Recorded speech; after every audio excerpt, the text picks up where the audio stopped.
Before we start, can we just check to see if you can all hear me? Thank you.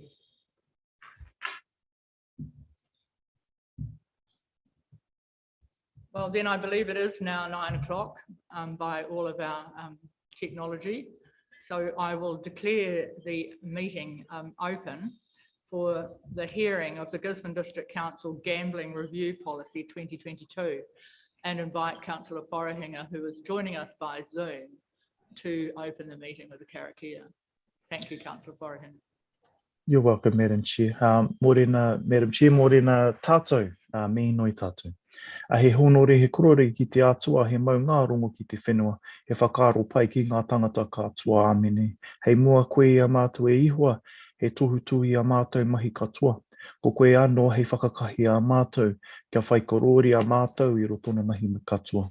He mea timata, he mea mahi, he mea whakoti i roto i a koe. Kia whiwhi ai mātou i te oranga tūtangi a te whai tiane mātou i tēnei rā. Korore ki tō ingoa tapu. Āmene.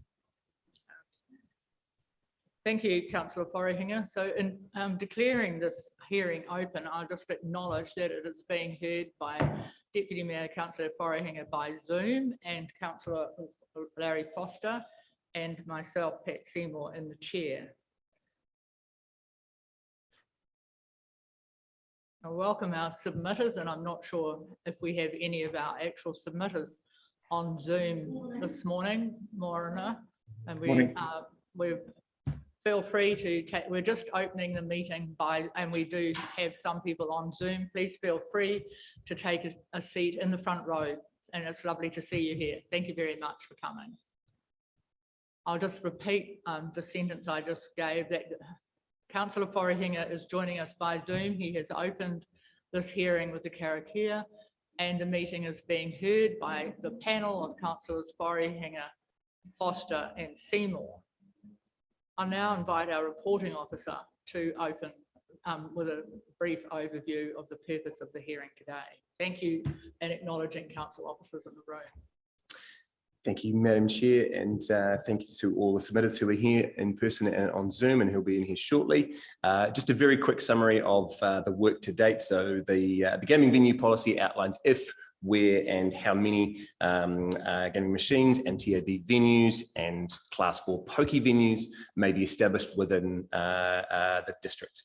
So this draft policy was adopted for consultation on the 27th of January by ST. Consultation ran from February 17 to March 17. We received 28 submissions.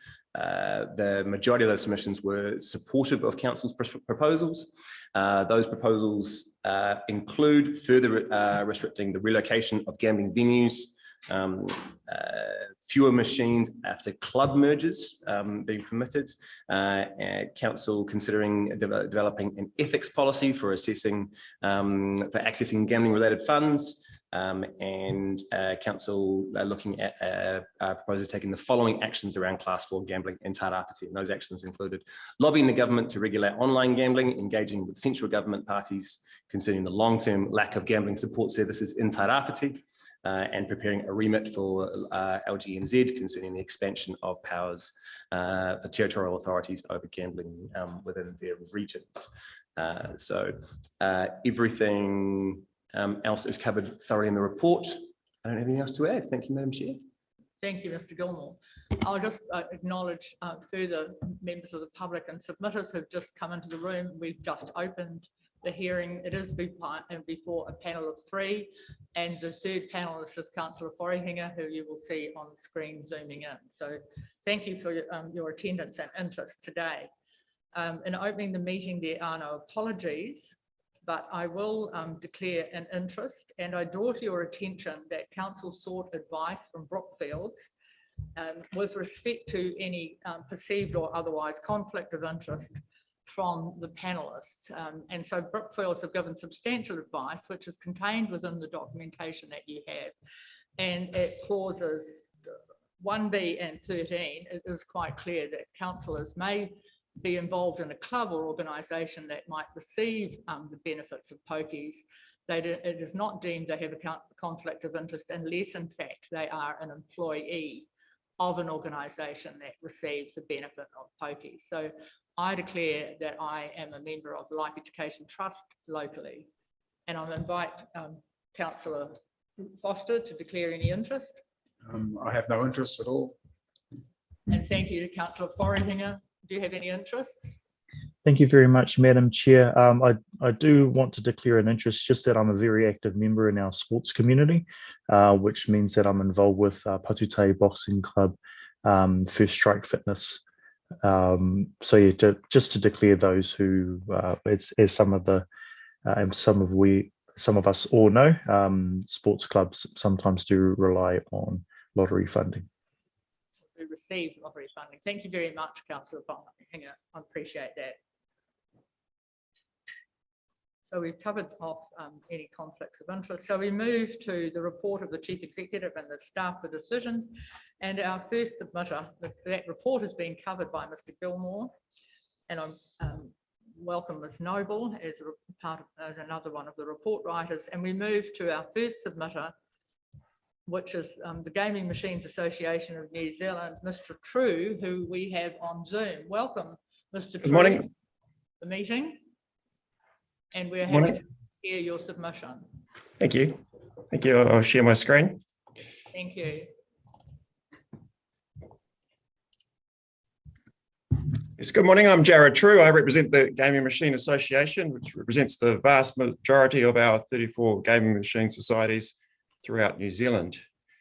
We're asking you today to retain the current ability to relocate venues following a natural disaster or a fire, and then to consider expanding the relocation provision to enable venues to move in other circumstances when they want to move out of a high deprivation area to a lower deprivation area, or when they want to move out of an area that may be close to a suburban or residential centre. Also asking you to consider to broaden your relocation provision to enable venues to move to more modern premises, to higher earthquake rating premises, and to move if the landlord's demanding unreasonable terms. In relation to council receiving funding, we ask you to refrain from adopting a policy that prevents you from receiving gaming funding.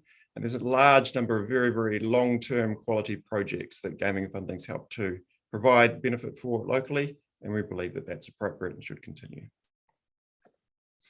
So the current policy allows for venues to relocate following a natural disaster or fire. That's entirely fair, entirely reasonable. Over the last 3 years, there's been no new evidence or no new concern that would justify a change in the existing policy. If you did make that amendment, however, and there was an earthquake or a flood or a major natural disaster, you do risk losing $3 to $5 million worth of community funding overnight in the event of such a disaster.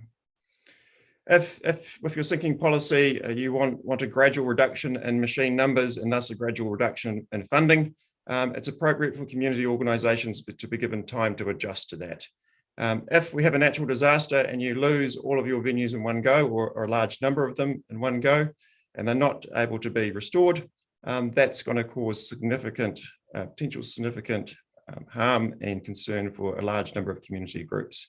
You've got to remember that a large number of community groups receive our funding and are reliant on our funding.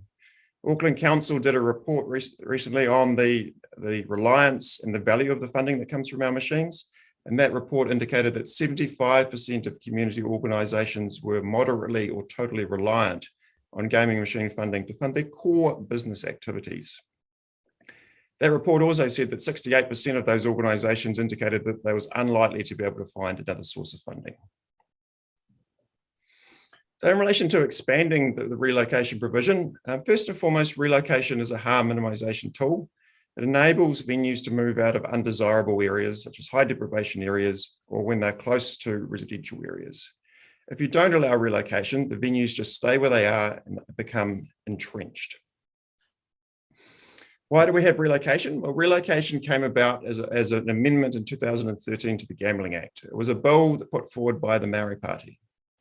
And the purpose of the bill was to move venues out of harm's way to more appropriate areas, such as the central business districts. You go through and look at Hansard, the Maori Party was very, very clear. We want to move venues away from residential areas. We want to move venues out of high deprivation areas.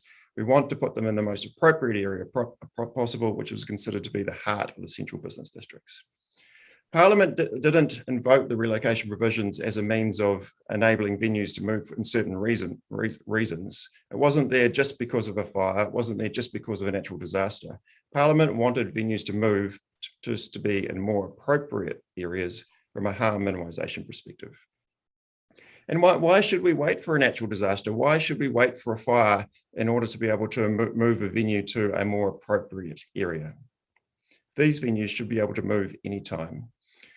And we do have a situation where it would be appropriate for some of your venues to relocate in the future if that opportunity arises. All of your venues are currently in very, very high deprivation areas. We also have 3 of your venues that are very, very close to residential areas. The Tairawhiti Fishing Club, the Gisborne Cosy Club, the Rotorua Hotel border onto residential areas.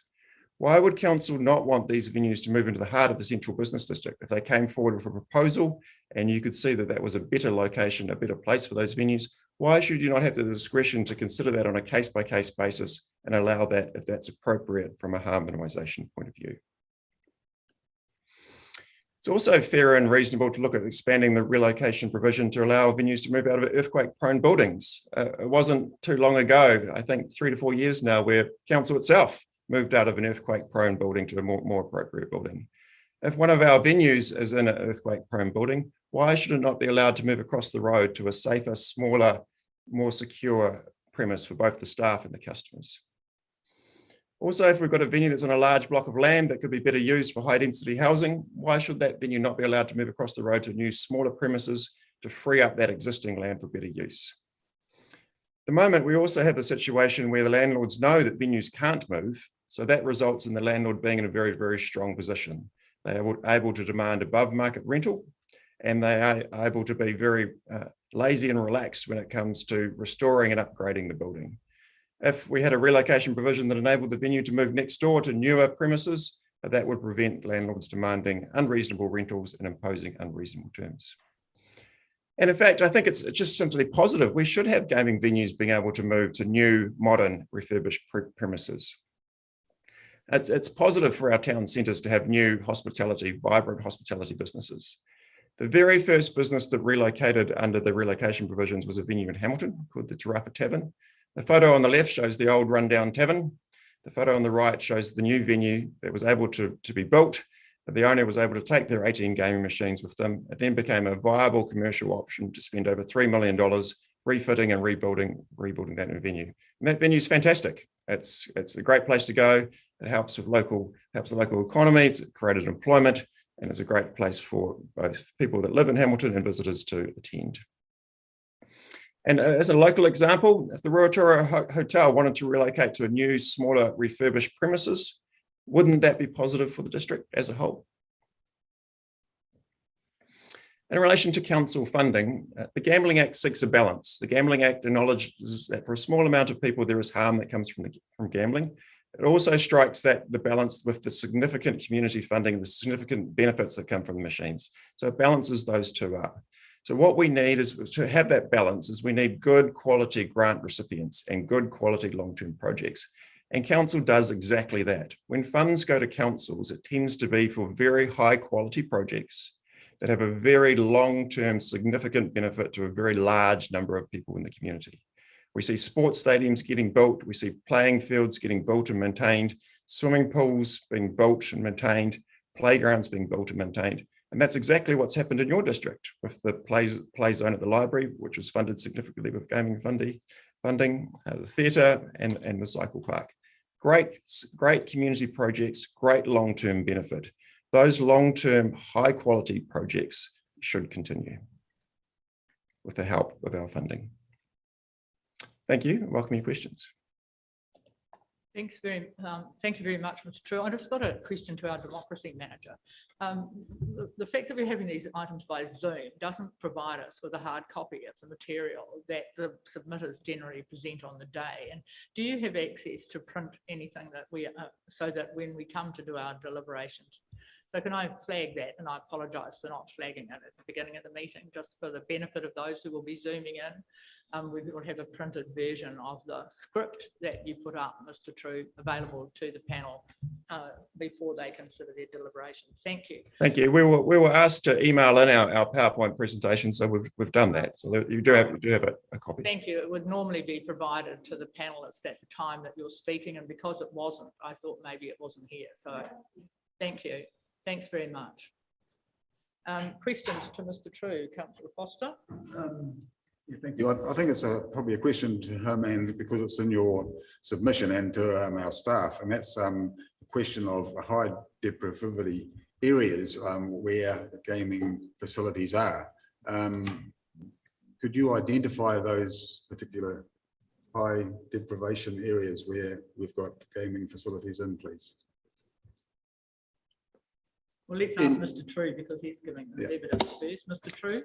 Yeah, so the Department of General Affairs on their website keep a record of which venues are where, and all of your 11 venues are currently in high deprivation areas, and the high deprivation rating is done as a part of statistics formula. Thank you. So all of your venues are currently in high deprivation areas. And you'll probably find that the heart of your central business district, because the way they define what is a high deprivation area is also a high deprivation area. West Queen Street in Auckland is also a high deprivation area, because they count it by how many people in that area have motor vehicles and what their income is. And you find in central business districts, you have a lot of people living in apartment buildings, for example. I think the stronger point is that you have 3 venues that border onto residential areas. And if those venues wanted to move into the heart of the central business district, away from those residential areas, I think that's positive. And I think that's something that those venues should be able to come to you on a case-by-case basis, put their case forward, say, this is what we're proposing, moving away from a residential area, moving into a new, modern, smaller premise with a high-quality offering, and allow you to consider that on a case-by-case basis. I don't think we should entrench them where they are. Thank you. Thank you. Are you familiar with the Gisborne CBD, Mr. True? Yes. And the location of the Cosmopolitan Club and the Tatapiri Sports Fishing Club? Yes. I would suggest to you they're there for a particular reason, but that's fine. Thank you. Councillor Forrihinger, do you have any questions to Mr. True? No. Thank you. So we have no further questions. So thank you very much for your submission, Mr. True. Much appreciated, and thank you for the trouble you've taken to prepare. So we move to Clubs New Zealand, Mr. Larry Graham, and paper is at pages 41 to 45. Do join us here, Mr. Graham. Thank you. You certainly may bring whomever you wish to have sitting next to you. No, up here by the speaker. Oh, okay. Thank you. Thank you. Thank you, gentlemen.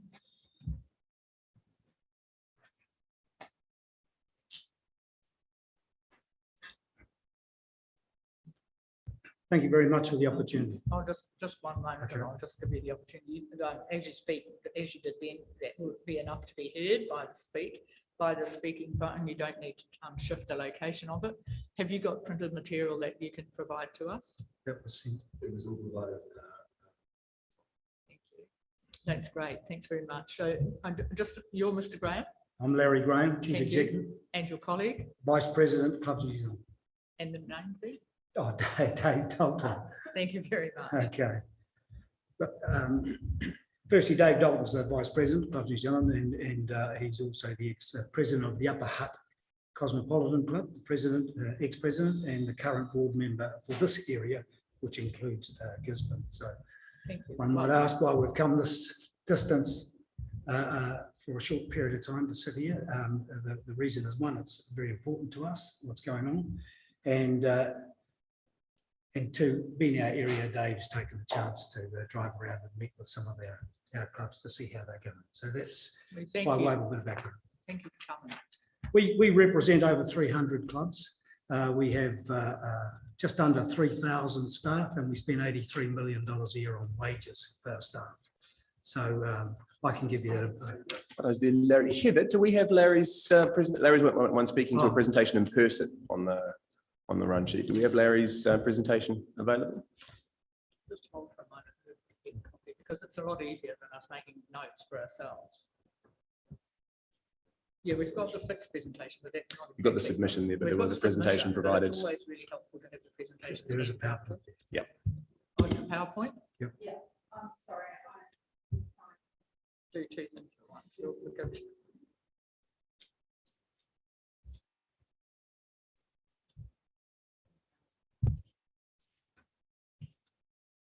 Also been helpful.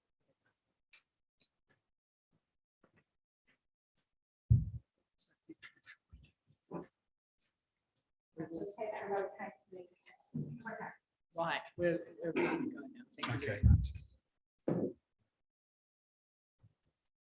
Excuse me, because I'm going to look at this one, because it's easier to see than that one. So excuse our No, that's fine. Yeah. partial back, and we will be listening to you. Yeah. Thank you. Okay. Is it the clicker we've lost now? Oh, yeah.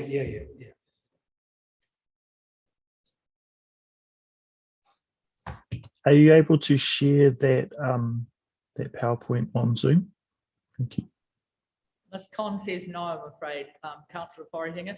Could I Can you ask- email it through, please? I'm just going to say that. So, and I apologise to everybody. This looks like we don't quite know what we're doing, but it is the first time we've had someone on Zoom and we've had data from Zoom.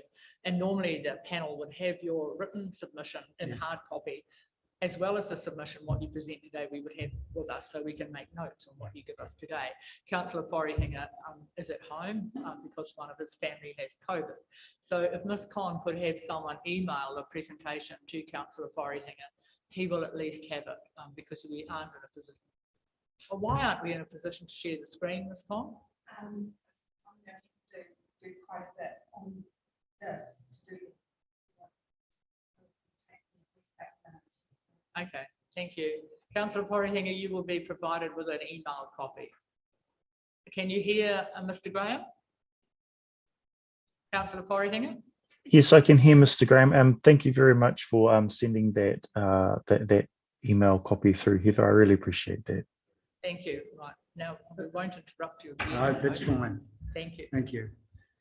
So just back over 300 clubs, and we have about 315 a mix of clubs, RSAs, working men's clubs, and various chartered type clubs. So that's under our portfolio. As I said, just under 3,000 staff, $83 million in wages a year.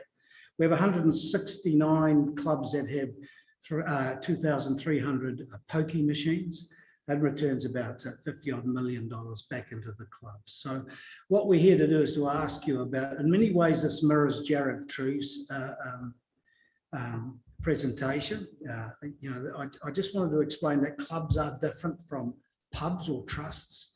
Clubs are allowed to spend the money on themselves, for want of a better word, and that's obviously that's through an authorised purpose and authorised expenditure type scenario. So we're concerned also about the you know, making sure that the funding, our funding, stays at a reasonable level, and we, like a lot of people, got quite hit badly by COVID, so our income was down, and therefore a lot of our clubs have struggled through that time. We certainly don't want the club mergers again, as Jarrod put it, to 10 machines. A merged club should have up to 27 machines, or at the very least 18, as per the current legislation or regulations are. Sorry, I should say. In addition to the external grant funding, gaming machines provide valuable funding for 3 local clubs. You saw them on again on Jarrod's screen. That's the RSA, that's the Kosi Club, and the Tatapuri Fishing Club. 100% of the gaming profits remain here, and the very same people that play the games, it goes back into their club. I should add that we run 57 sports tournaments a year. There's 14 different sports, and these are sort of the adjuncts of the clubs, and so that's quite important income for us as well. There's the clubs we refer to here. And we say strongly that if for example, this is an example, the Cosy Club, Gisborne Cosy Club, and another of those clubs, their mergers, you know, and again, repeating what Jarrod said, it provides that one-stop location with better servicing, much better business all round, and generally just makes good sense. Helping with the reducing gaming policy, and of course you go from 2 venues down to 1. And of course, part of the other strategy would be reducing the numbers, reducing venue numbers makes gaming less accessible. Club mergers are possible. We have a number of them going through that right now. It's a strong club that offers better facilities, and again, I'm sorry I'm repeating some of the stuff Jarrod, but I should have had a look at what Jarrod was saying. So gaming is important to clubs. It's one of our it's part of the activities we do. It's not the only activity. The difference for us is that you know, we have hospitality, we have gaming, and we have a whole raft of other services for families, not just for the alcohol sales. And of course, what will happen is if some of those machines can't be retained as part of a club merger, the mergers won't happen. And that has been pretty much the challenge up to now. So what that means is if a club's got 12 or 18 machines now, they're not going to merge if it's going to be reduced down to 10.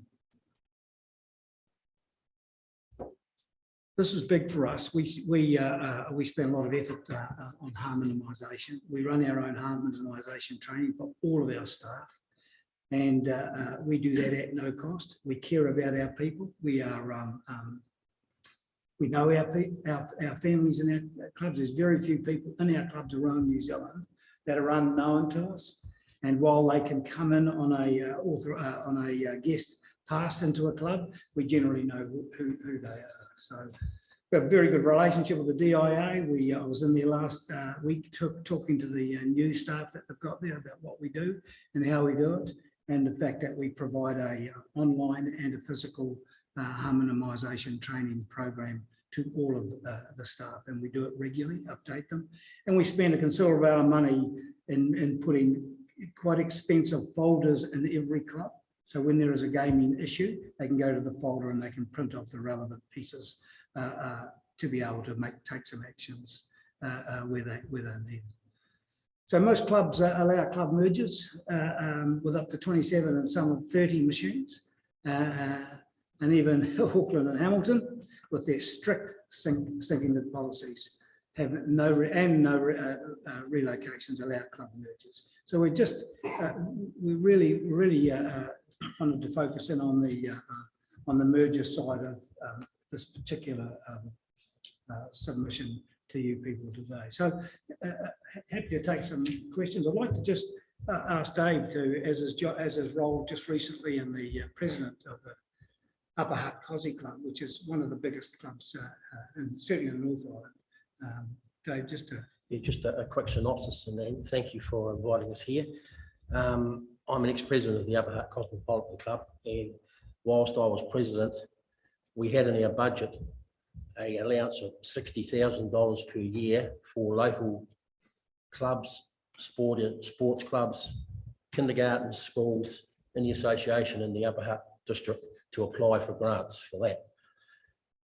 And also, we had another budget where we raised $100,000 per year for places like the McIndoe Foundation Cancer Research, Westpac Rescue Helicopter, Child Cancer, Tiamanga Hospice. They all received $100,000 off the Upper Hutt Cosy Club, which came out of authorised funds. So as Larry has said, gaming is very important to the clubs, and clubs provide a safe and friendly environment for families to go to, have a beer and have a wee gamble. Are you familiar with any work that the body might have done, your organisation might have done within harm minimisation in other clubs, like for instance in the clubs in Gisborne? Do you have any national overview of what goes on in clubs outside of Wellington? Yeah, absolutely. Yeah. Can you talk to us about that? Well, we have we use a Salesforce program, which those who know about databases will tell you that's probably up there with the best. We've spent a lot of money, $300,000 on having a database. We can name everybody that goes to our training, and that covers, you know, Kaitaia way down to the Bluff, where we've got a couple of very aggressive clubs down there. And so, yes, we do. Everybody trained gets a certificate. We know them, and we follow up with that as well. So that's the staff that you have working in the club. What about their interaction with people who potentially have a problem with gambling to excess?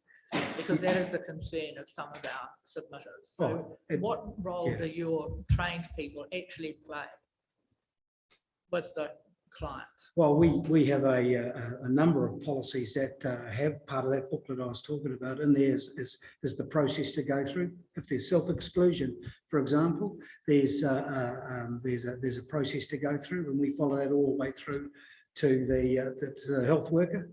And then those who we identify, they go on the profile as well. So we do that. We're working on quite an expensive identification program when someone walks in, a facial recognition program. So we're pretty,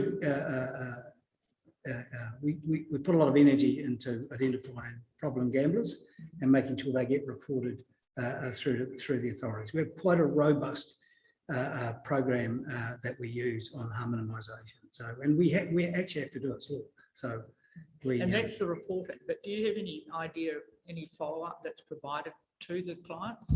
Your clients? Yeah, again, we do. We have that through the Salvation Army, who manage that whole program. We have a relationship with them. Their base is in Wellington, and they communicate with our operations manager, Lucy Waters. So we always follow up on them, absolutely. And would they be functioning in Gisborne? So would the Salvation Army be the agency that would look after people that might be reported in your clubs? Yeah, they will have their tentacles out everywhere. It's very seamless, and it's, you know, it's been operating like that for years actually. So. Thank you. In your presentation, you mentioned about gaming issues. Could you identify what a gaming issue is? Well, the gaming issues for us are twofold. A lot of them, so I referred to the fact that the clubs have to buy in their own machines, and whereas the trusts generally bought by others. So, for example, a gaming machine for us is about 10 or 15,000, and it's a very old technology. Whereas a new gaming machine is about 35,000 and up. And so we're using the old technology. So that's an issue for us. We can't, there are rules around leasing, so we have to buy. So that's, I make the mention that we have 300 plus clubs, but only 169 of them machines.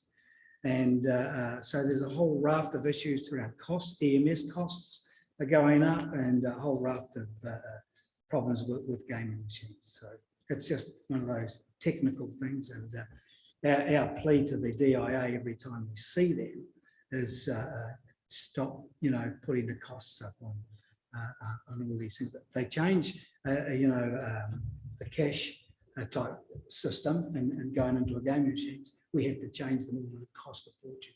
So it's really that. Whereas, with the greatest respect to the pubs, they've got the trusts that are doing it, the mega budgets behind them. So we are competing absolutely on our own in the gaming industry. So do you have any clubs that don't have machines? Yeah. So how do they support their financial well-being, upkeep and everything? The old-fashioned way, I think they do raffles, and we get some of our lucky clubs down the South Island. The Makarewa Town and Country Club comes to mind, where every now and then they might get the local farmers to buy a cattle beast and put it in the paddock behind the club, and they tap. So there are various ways, lots of ways, but generally the old-fashioned way, raffle tickets. Anything to add? No, that's true. Thank you. Councillor Forrihinger, do you have some questions of the gentleman from Clubs New Zealand? Yes, I do have a question. Thank you very much, Madam Chair. I wanted to ask in how common are mergers across the COSI clubs in New Zealand? How confident did you say? How common? How common?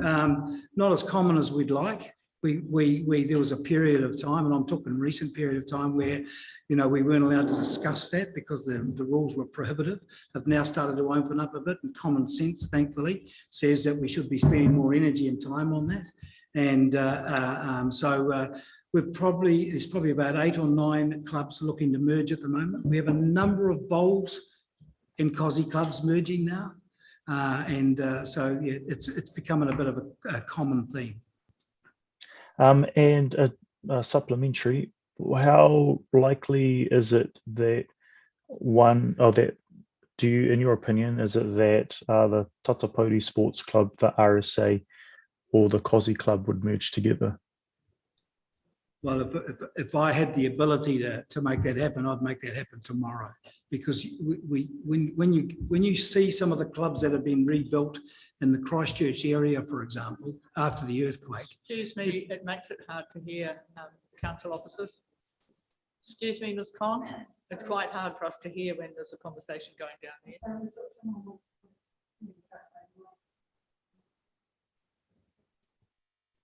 So the Canterbury area is a really, really good example of how the club industry has been reborn.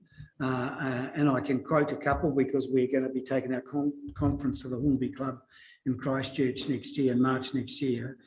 They've grown by about 5,000 or 6,000 members, spent 27 million on a rebuild of a club. And so there's some massively good examples of merged clubs, not necessarily expensive clubs or big cash turnover clubs. So fortunately for us, we think that less clubs with better quality business cases are going to be best for us going forward. Yeah, but I'll re-ask my question, because my question was actually about the likelihood of our clubs in Gisborne merging together. Yeah, so in your opinion, what do you think would be the likelihood of our clubs in Gisborne wanting to merge? Well, not for the want of trying. I did spend some time with the previous mayor, Meng Foon, am I right? Yep. And we talked about the RSA and we talked about the COSI club at that time. And I believe that the council could have had the ace card there, and it was nothing ever happened to that, which is a great shame. So we did talk about that, but it never gained any momentum. So that for us is the likely merger. I have to say the Tatapuri Fishing Club is not one of Clubs New Zealand's. It's not a member of ours. Although, you know, we all know it and we like it and we visit it, and you know, we think that every gaming machine we lose in New Zealand, we lose a great opportunity. So we're here working on their behalf as well. Thank you very much. That's me, Madam Chair. Thank you. Thank you very much. Thank you, gentlemen. I appreciate your submission. We've now got it, so that's great. Thank you. Pleasure. I'd just like to welcome to the Zoom Mr. Martin, Mr. Yo, and welcome Paul Snowden. So lovely to see all of you on screen. Particularly welcome to you all. So the next presenter is Mr. Martin on behalf of the New Zealand Community Trust. Thank you very much, Mr. Martin, and we do have your presentation as well. I guess email to you, Councillor Florian. For those our new presenters that have joined the meeting, Councillor Florian is one of our panelists and is zooming in. Thank you, gentlemen, and is zooming in from home. So the panel today is myself and Councillor Larry Foster and Councillor Florian.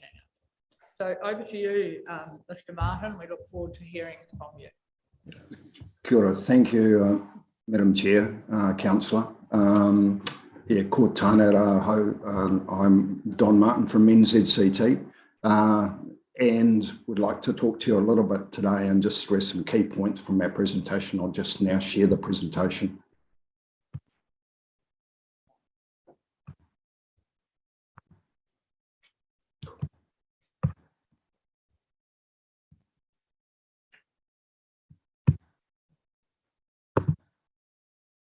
Can you hear me okay? Yes, thank you. We can hear you really clearly. Great. So, can you see the presentation? can people see the presentation? I can share it now. Yes, I can. I can see the presentation, and also Ms. Con has sent it to me. So thank you very Fantastic. much. Good. Thank you. So, sorry, Madam Chair. Over to you, Mr. Martin. Thank you. So look, our position is sinking lid removes community funding for Gisborne. And we understand that you as councillors are under pressure from ratepayers, and you yourselves have to go through a test to make sure that funding to your communities meets the highest social standard. And what I'm here today is to talk about the care that we take, making sure that that happens, and the scrutiny that we come under, in contrast to other gaming services. And at the same time, I want to just stress, as you heard there from Clubs New Zealand and from Jarrod, there's be a reduction in community good will occur if machine numbers fall and relocations are not allowed. Just a little bit of a recap here, but return of funds to Gisborne. So in our submission, we had 6.6 million has come back into the Gisborne area since 2018. But there's two significant grants in addition to that. One of those was to Gisborne District Council for the Lawson Field Theatre of 400k. And then there was another 349,000 to the H.B. Williams Memorial Library in August of 2017. So that's on top of that 6.6 million. And yet most of our grants, 73% of those come back into smaller community projects. When we have a look at that, we're looking at Swim for Life, received 33k, Ngāti Porou Surf Life Saving 16k, Gisborne Judo 16k, Gisborne Mountain Bike Club 50k, Parafed Gisborne Tairawhiti 42k, and Gisborne Rowing Club 26. And my question to yourselves, as I'm sure it's been stressed, will be where these organisations and people get funding from if there are no funds.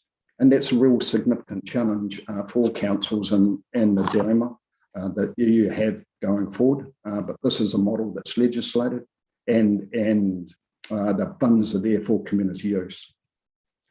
We understand it's certainly a balancing act, and we exist, to provide funds back into the community for sports, education, arts and health, and have very strict codes of behaviour. Yet over the past 18 years, there's around 10,000 machines have been removed, and yet it's not reduced problem gambling and has reduced funding to community organisations of around 80 million right across the nation. Just want to focus on what Larry had also stressed, that most people gamble for entertainment. So around 75% of people gamble for entertainment. Includes lotto, gaming machines, racing, sports betting and casinos. And in 2021, an advisory report, National Wellbeing Analysis, found that $1.7 to $2.16 billion each year made up of entertainment mainly was the net benefit from gaming right across class 4. And that includes business income and other benefits. What we really understand and want to focus on, and no doubt we'll talk a little bit about what we do to support problem gamers and preventing that. And when you look at the technology that's in there in a gaming venue, they're tightly controlled. We've got technology like facial recognition, referrals to problem gambling services and exclusions, as well as sweeps on the floor, collateral there, and once again, general concern and high degree of training in the class 4 environment, which is supervised and we are overseen by DIA in that context. There is $20 million funded by the gambling sector that funds problem gambling services.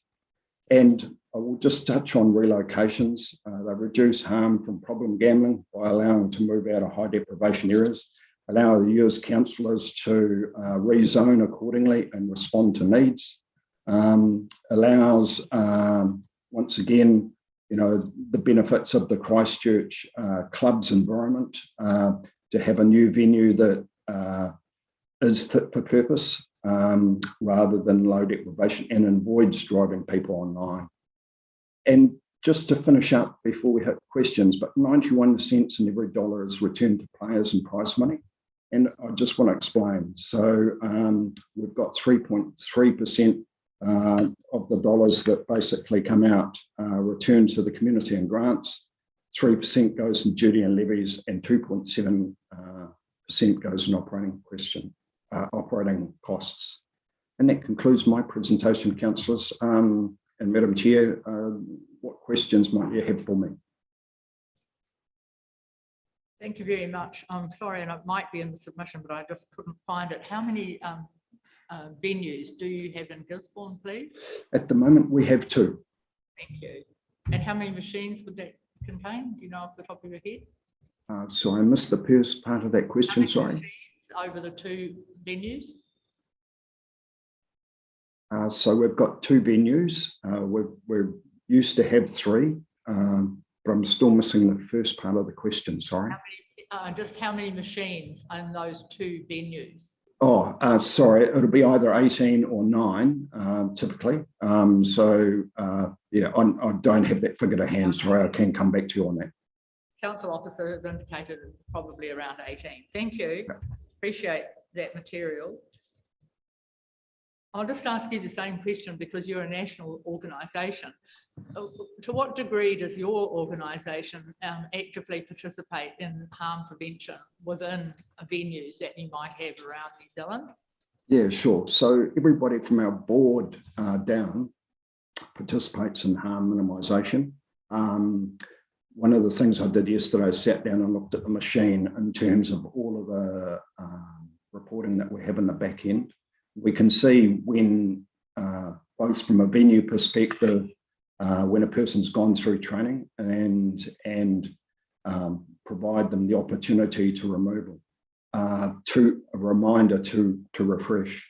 So around, and the pass rate for that testing online is 90, you've got to get above 90%. And it's like a driving test. So there's possibility of 30 questions or so, and you need randomly selected 18 and you need to get 16 of those right. So I was having a look at the stats throughout the country on that, and that's information that we're able to share with the DIA in that context. And then actually when you look at in the venues, you know, so there are sweeps, there's collateral, there's facial recognition technology. We have a real concern, you know, I guess in terms of problem gambling, I want to make sure that people are there for the right reasons. Does that answer your question, Councillor? Madam Chair. Yes, I mean, I hear what you're telling me was what the work is done with respect to the staff who work in the venues, so that ideally they can identify those with a problem gambling propensity. But the next part of that question: to what degree is the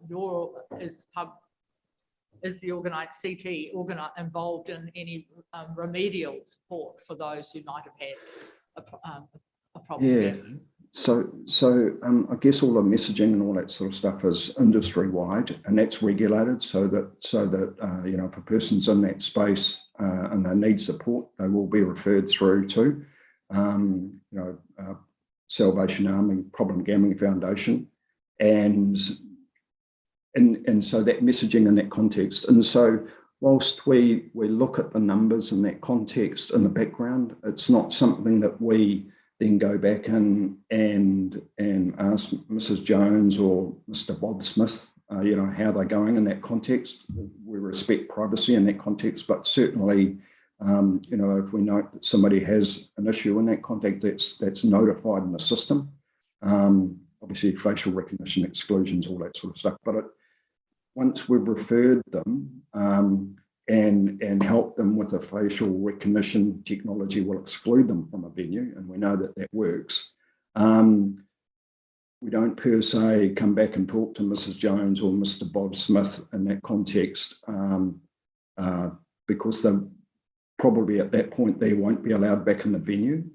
If that's what you're asking, is are we taking a custodial care beyond that referral? And I'm not sure that we're able to in that context, but we certainly put everything in place to make sure they're supported, to make sure they get it in the first instance. Thank you for your answer. Do you have a question, No, Councillor? Councillor Wharehinga, do you have a question of Mr. Martin? Yes, I do. Actually, first off, Mr. Martin, can you stop sharing your screen, Yeah. please? I'm just going to do that. Let's go.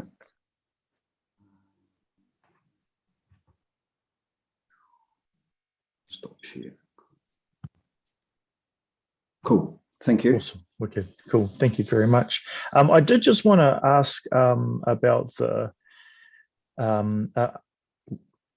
in regards to how you provided that last screen, actually that last slide from your presentation.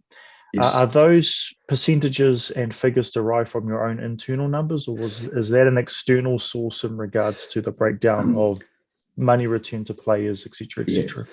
So it's industry wide. So those figures are specific for us over the last year, but it's between 91 and 92 cents of every society should be coming back to the person gaming, right? And so the remaining 9 cents or 8 cents of stuff is the money that's distributed, not distributed, 40% of that is distributed back to the community. The government takes some in taxes, there's some operating costs in that context, and some goes to the venue. So that's industry-wide, between 1 or 2 cents out of that, that 91 cents. So it could be 91 or 92, it could be 90, but that's the regulation. And that's where the 40% comes from, the 40% of that remaining 9 cents. Okay, thank you very much, Mr. Martin. Anything further, Councillor Wharehinga? No, thank you. Thank you very much, Mr. Martin. Much appreciated. Ka kite, have a good day and good luck with your decision. Thank you. Thank you very much. We move, so we're doing quite well for time too. So the Asian Family Services submission by Mr. Ivan Yeo. Thank you very much, Mr. Yeo. Welcome. Thank you, Madam Chair. We have both your submissions, which we've read, and we have your PowerPoint from today. Thank you. Madam Chair, may I share my PowerPoint from my end? I kind of have made some changes since then. Yes, feel free. Okay, thank you. So thank you so much for Madam Chair and the councillors. Called Ivan Yeo Tokuingwa. So I'm representing Asian Family Services and speak on behalf of Asian Family Services.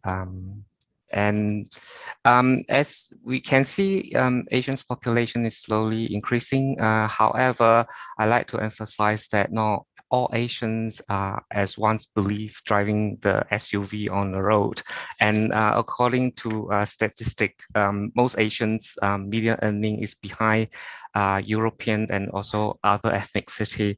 Not to mention that many of them are based in Gisborne, despite a small business owner, especially running restaurants, and many of them also work as a label and are most likely to be the population that who experience gambling harm.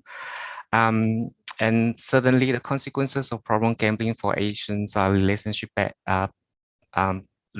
breakdown. Not to mention all this usually happens behind closed door because of face value and also our collective cultures that stigma and shame are usually hide. And especially for children, it's going to exposed to family violence and also family breakdown. And that is what we have seen in the cold fronts from our councillor as well. And many believe that despite the Asians' problem, gamblings are not as widely understood, but we should not underestimate actually all this make out of over 25%. And despite some believed to be a low risk, but all this would slowly become a severe gambling harm behavior due to lack of understanding of gambling harm literacy. the worst bit is many of the Asians have not exposed to legal gambling in their country of origins. So they think since gambling is legal in New Zealand, it must be safe and naive about the possibility of how pokies might actually design to get people to play it more often. And also, according to the Ministry of Health, when Asians gamble, it's more likely that they will become 9.5 higher compared to the rest of the populations. The 9.5 translated into percentage is 950% more likely to become a problem gambler. For that reason, Asian Family Services really want to emphasize that there's no relocations, no club mergers, and a ban on any new venues. So that concludes my presentations. Thank you so much. Thank you very much, Mr. Yo. That's most helpful and clear. Do you have a question, Mr. Foster? Councillor Foster? No, I'm fine. Councillor Forrihinger, do you have any questions? No, I have no questions. Very clear. Thank you very much for your presentation, Mr. Yo. Thank you. Much appreciated. Thank you, Madam Speaker and Councillor. Thank you so much for your time. Ka kite. Thank you.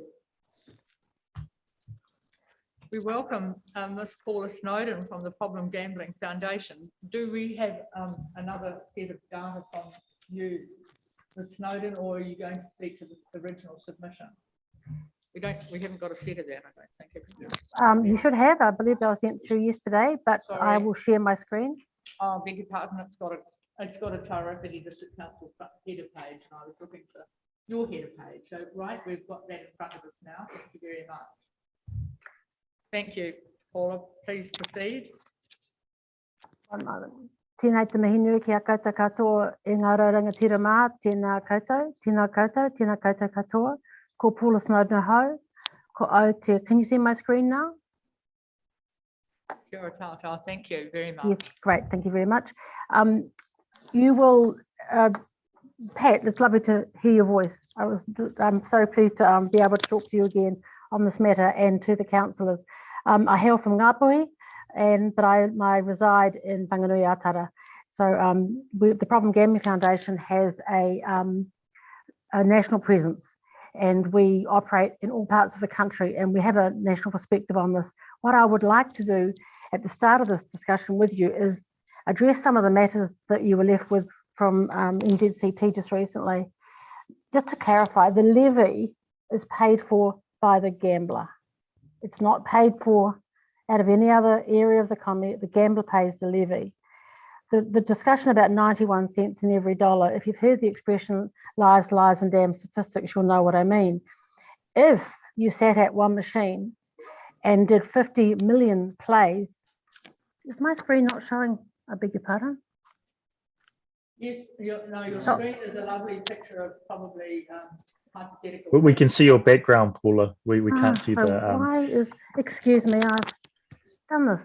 So Paula, it's Chris Gilmore. I'm the reporting officer. Do you have multiple screens? I do. You maybe when you click on share screen, it'll ask you to select which screen you want to share from. Yes, I thought it. Okay, let's try that one. I'll stop share and I'll share again. One moment. Sorry about this. Not at all. Here we go. Teams and Zooms work differently. That still hasn't worked, has it? Why is it not sharing? We do have it now, Paula. Thank you. You have it now? Right. Yep, it's sharing. All right, I'll look in two places. It's on the other screen for me. One moment while I just get back. Right. So back to the Yes, 19. Feel free to start from the beginning if you like, because we're not running late. So feel free to start from the beginning.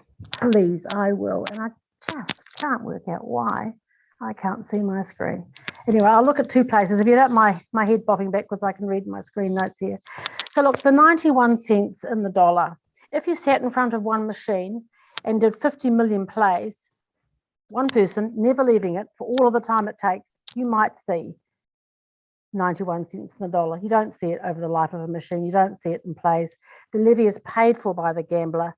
And that notion that it's only 9 cents you're losing every time you play. If you talk to any pokie player in Tairawhiti, that will not be their experience. We've just got to be clear when we talk about these numbers about return and play, just to remember that across the country, nearly $1 billion a year, nearly $1 billion, 937 million has been lost into pokie machines. That's after people have had their jackpot winnings, has been lost into pokie machines. And of that, 300,000 has gone into community funding across the country. The arithmetic does not stack up on anybody's book. And when we talk about the machines coming down and community funding being reduced, that cannot be true when the amount of money has continued to climb and the amount of money that has to go back into community funding has not changed. It is 40%. So that piece of information can't be correct. If the spend is going up, so must the ability for community funding. Now, if the people who gather the community funding from the gambling machine losses have to keep more to run their operations, that might be why there's less community funding. But it's not because of less money going into the machines, and it's completely unrelated to the number of machines there are, because the machines are still in the poorest communities. So just to clarify some of those points, you hear a lot about, well, it's only a small number of people that have a problem with gambling. Gambling, like any illness, you don't suddenly be a problem gambler. You become a problem gambler. It's on a spectrum.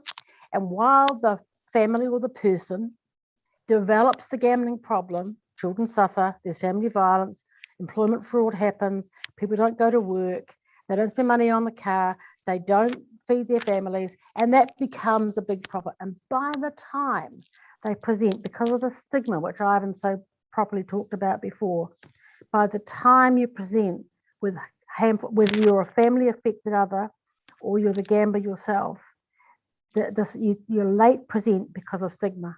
And when you present late, and then you have problem gambling.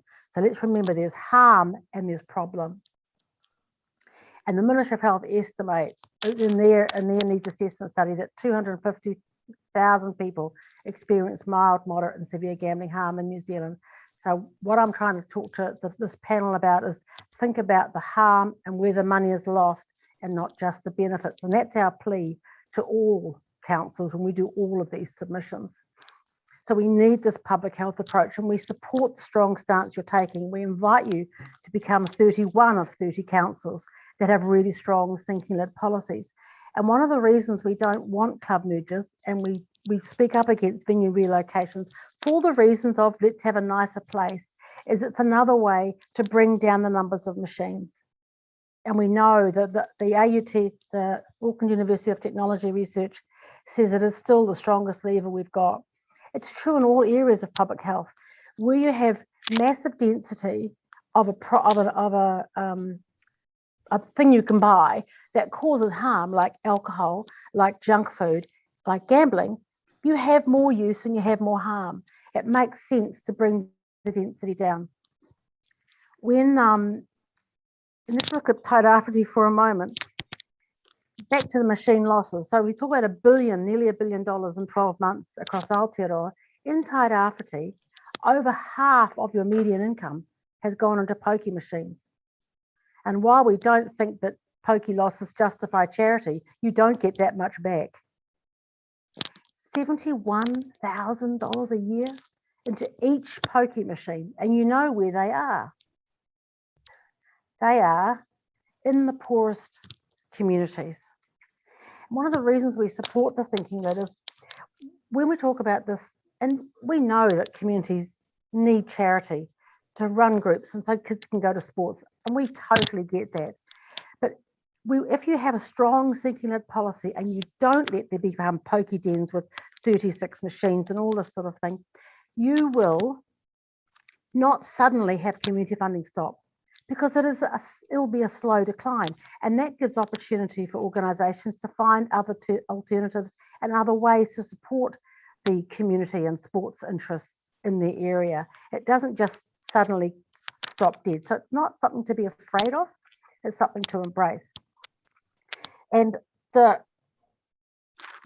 issue of losses is when we did some commissioned NZIER, and I'll make this report available to council, to look at what would happen to the money spent on pokies in Upper Hutt. This is where we did it. What would happen if that money was spent in the economy and not spent on pokie machines? And the NZIER report said people would spend it on car repairs. It would be spent in the high street, basically. Or you spent on things that do create employment, that don't cause harm. So we need to think about that, using that money, having the money that's lost into a pokie machine, going into a viable business in the main drag through Gisborne town. So I think just thinking about that, the evidence is really clear. People who have harmful and problem gambling are not spending their discretionary income, they're spending everything they've got, including the proceeds of crime. And if that money is spent in the high street, it'll be of much more value to you than lost into a poker machine when you're losing 60% of it into a system.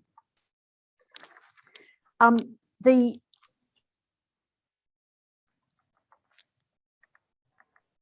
issue for Māori and Pacific can't be underestimated. And Ivan talked well about the unseen gambling harm in the Asian community. But this is the Māori picture all over the Aotearoa, and it's the same for Pacific. And you have a large Pacific population working in horticulture. We've got Pacific people coming in, isolated from families, living in Gisborne, working in the economy. And we see pockets of harm for Pacific all over the areas where you have migrant workforces, disconnected from family, not connected through their churches. And it is high risk. And pokies is a place you go where it's warm. You don't have to speak the language necessarily because you can just sit there in front of the machine. It's very, very risky for Pacific people and very risky for migrant communities.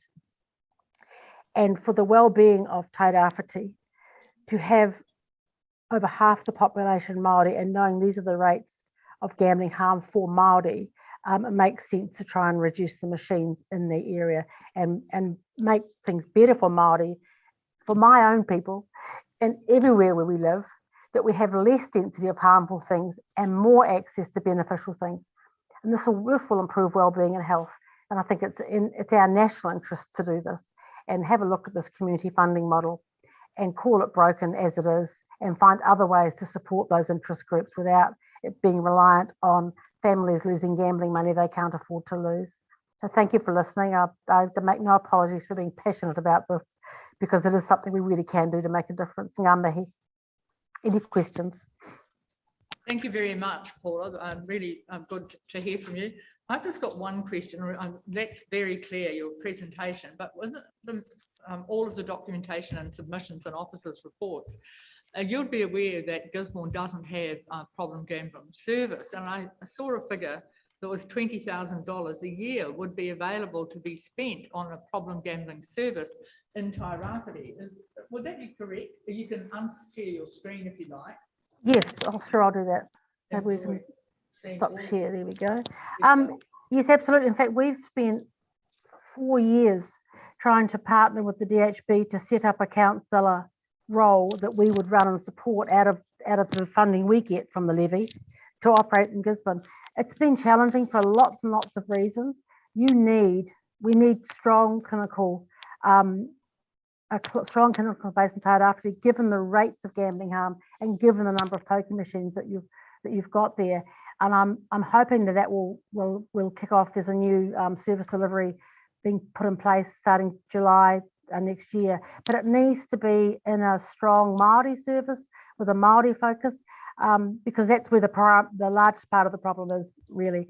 We're supportive of it. It doesn't look, the mental health workforce across Aotearoa is under huge pressure. Everybody wants somebody. MSD are taking people from mental health and addiction service, and we're all fighting over the same workforce. It's a challenge, but you absolutely need it. And when there is somewhere to go, people will go. Oh, thank you very much for that. So good to hear that you're still working on trying to get that service up and running. Yeah. Thank you. Councillor Foster, do you have any questions for Ms. Snowden? No, I don't know. Councillor Forrihinger, do you have any questions for that presentation? No, thank you very much. No, I don't. Thank you. thank you very much for your presentation, and appreciate that this sense of feeling that you bring to your presentation. So thank you for that. The committee is going to break for morning tea, and next submitters are due at 10:20. So thank you very much. You're welcome to rejoin if you want to listen to our submitters at 10:20, but I'll just declare that we're going to break now for. Kia ora, thank you, and I will, because I know them both, so mihi nui. Sure. Thank you very much. Thank you. So thank you, everyone. We'll just break for 10.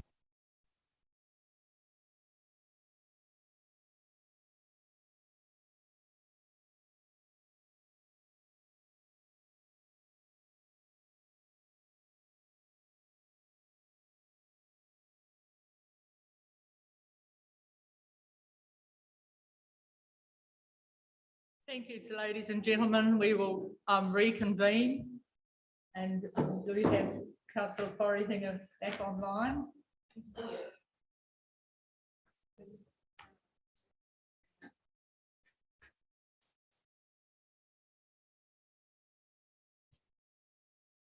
Thank you, Councillor Karakia. Thank you very much. So we now invite Ms. Lizz Crawford to present to us. Thank you very much. So please come forward. That is submission number 27 on 132.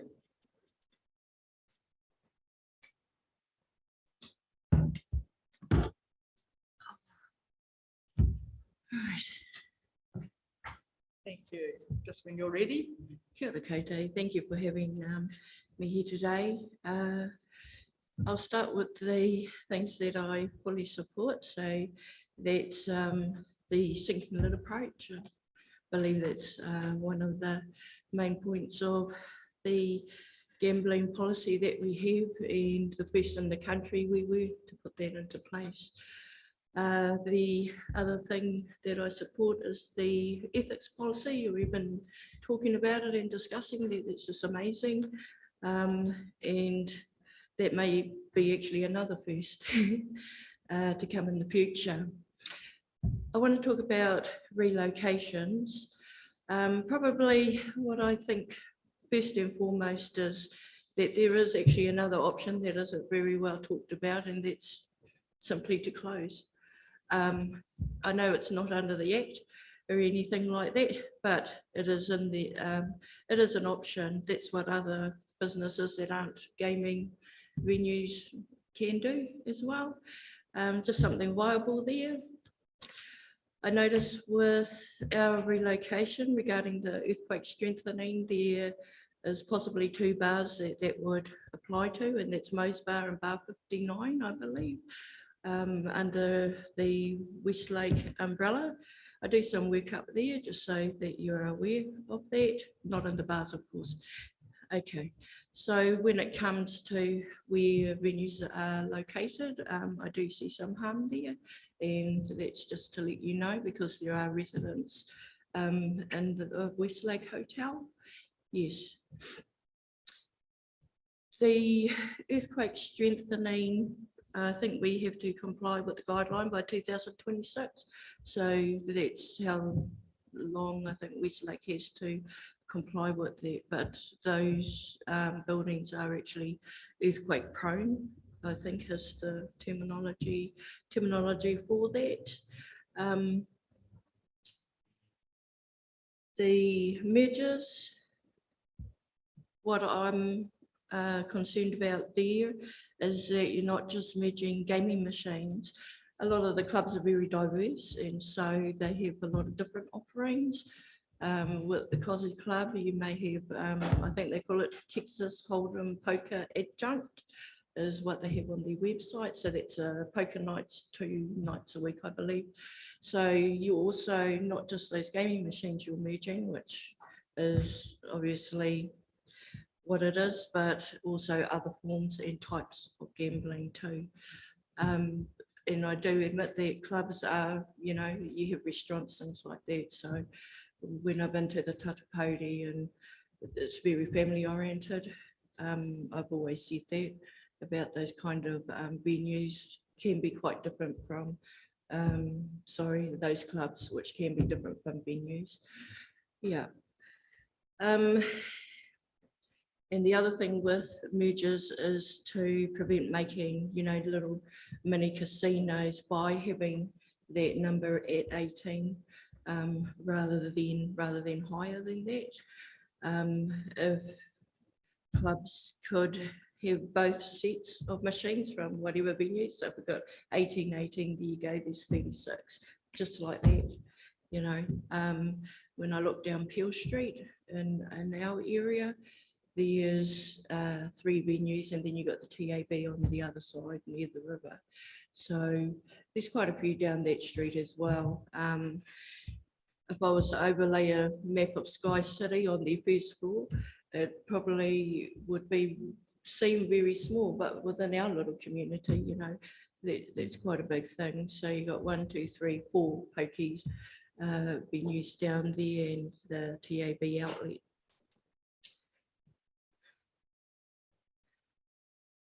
There's been, I guess I'll just make comment as I do. I don't see the reason why there would be funding loss in terms of trusts and societies give back to community, because that give back is not restricted to a region. So that is why our give back is, in my opinion, quite small, and the rest stays with trusts and societies. Our communities are resilient. I think there was a comment about that, and our reliance, on gambling funds. And with our community, I see also from way back before the pokie machines and things were here, that it's that community activity and it's the purpose that drives that. And we did all sorts of different fundraising things, you know, to build up this community that we have now. And then, you know, gaming machines came in and it seemed so much better. But as we've seen from Paula, Miss Snowden, presentation, that the harms are there, and we know what they are. We've been meeting in council since 2004. You know, that's cool. I reckon 18 years and we still got something to discuss about gambling in the policy and things like that.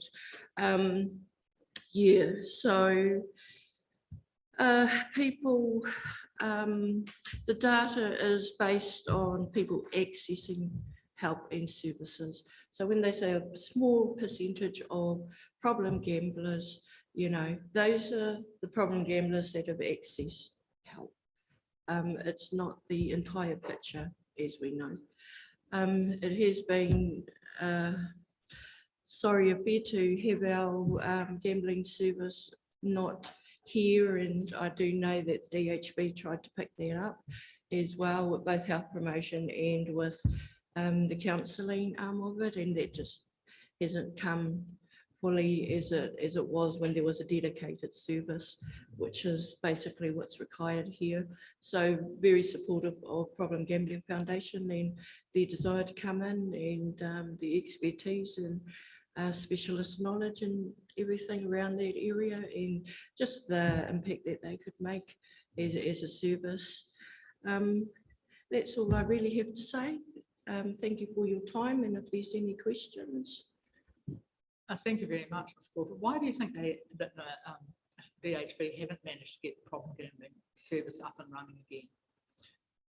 From having managed one, it's actually, you have to get right in there with the community, and I only had 2 colleagues and myself, and we used to do a heck of a lot in getting yourself visible and stuff like that.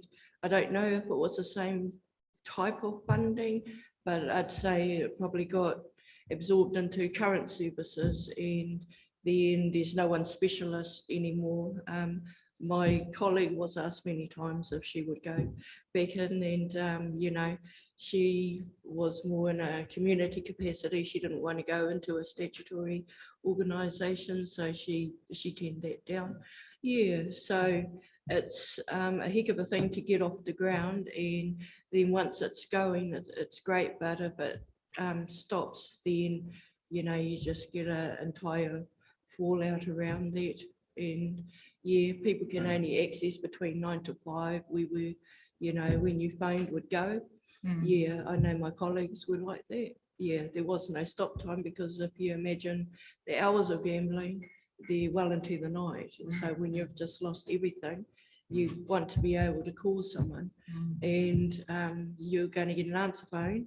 You know, that's just the system. I'm not disrespecting our DHB or anything, but that's how that was. And yeah, so you got to put an awful lot of that into it. And when you can't recruit people, they have problems recruiting as well. Yeah, and sometimes gambling isn't seen as a problem.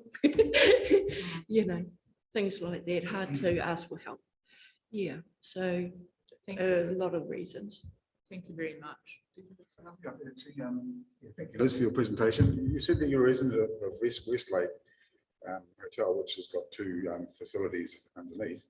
And you said you experienced the harm that those venues have caused some. Could you explain a bit more detail about what kind of harm you've seen and examples?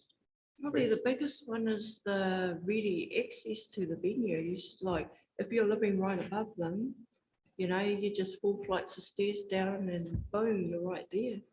And not only that, we do actually have a back entrance. It's actually a fire escape, but our fire route goes through the back of where Fusion was, through the back of Bar 59, through the back of Moe's Bar. And so you've got kind of ready access over there. And so what I hear a lot is, you can get $2 and you can go in and you can get, you know, $150 like this. And so I just asked, how much did you lose to get to where you are now? Or how many years have you been playing or things like that? And let's not forget, you know, Westlake is not necessarily a place, it's more like emergency housing. That's what it's like there. It's not because people want to be there because of their life circumstances. They're already, you know, experiencing a whole lot of difficulty and challenges. And so then you got the alcohol right there as well. And then it's just a step into the venue. So that's what I see kind of up there with having it directly above the venue. I've not noticed it, and I've been doing it a long time. I've not noticed that kind of thing because I've never been, you know, right there. But now that I am, it's like, oh wow, it was an eye opener. Like, have you raised these issues with your landlord? Have you raised the issues, the access to the bars and all that kind of stuff? Oh, yeah. Being a resident. Yeah, I have raised it with my boss and then the owner of the building as well. So I'm hoping to get some traction there and see what they say. But I guess in the culture that it's actually unacceptable, it's okay. So yeah, I just ask, can we take it away now? Okay. Thank you. Thank you. Councillor Forihinga, do you have a question for Ms. Crawford?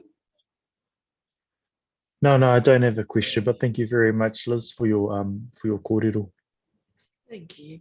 Sure, no, thank you very much for coming up. We know that you feel passionate about them. Thank you. Thank you, and I'll invite Mr. Ngarimu to speak to us. Thank you. Oh, sorry, I didn't give you that opportunity before we wrap up. I can.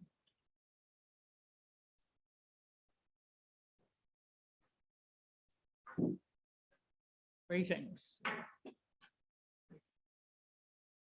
Can you just press the button because the button's been turned off and that records it for, and then Councillor Forihinga can hear you.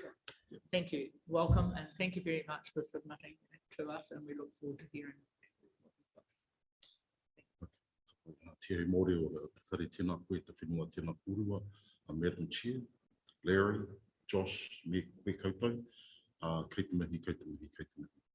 Ko hikarangi te maunga, waiopi te awa, wharepunga te marae, ko Ngāti Pau te iwi, ko Tuta Ngarimu taku ingo. Mōrena. Hey, thank you for the opportunity to come in here today. I'm really passionate about this kaupapa for a wee while now.